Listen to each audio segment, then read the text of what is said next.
आमदार खासदारांना घेऊन ते कुंभस्नानाला जाण्यासाठी फडणवीसांनी त्याला एक साबण द्यावा, पवित्र अंग घासायला एक साबण द्यावा, बरं का. बघा तिथे कुंभस्नानात सध्या जे काय चाललेलं आहे, तुम्ही किती धुतलं तरी तुमचं पाप धुवून जाणार नाही. या 40 आमदारांचं, गद्दारांचं. गंगा ही पवित्र आहे आणि तिनं आपलं पवित्र जपलेलं आहे. तिथे साधू संत आणि पुण्यात्मे जेव्हा जातात, सामान्य माणूस निष्पाप असतो तो जातो, तेव्हा त्याला ते पुण्य मिळतं. गद्दार, बेईमान, भ्रष्टाचारी जर त्यांना वाटत असेल की आम्ही जाऊ आणि आम्हाला पुण्य मिळेल, तर तसं नाही आहे. ते आम्हाला गंगेचा इतिहास माहिती आहे.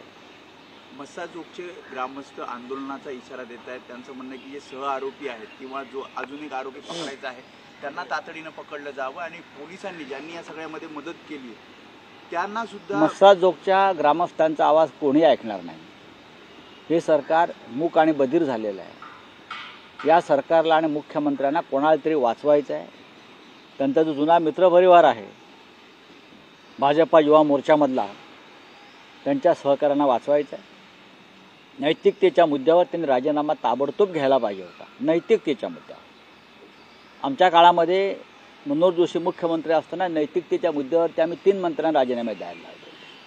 नैतिकतेच्या मुद्द्यावरती आम्ही संजय राठोडचा राजीनामा घेतला होता, ज्या त्यांच्या मंत्रिमंडळामध्ये. पण नैतिकता स्वतःमध्ये असायला पाहिजे. बोलिए सर, हम देख लीजिए डोंबिवली चीफ इलेक्शन कमिश्नर की नियुक्ति हुई है देर रात 12 बजे से. होने तो अभी क्या करेंगे? कांग्रेस इस बात को आपत्ति ले रही है. नहीं, अभी मालूम नहीं.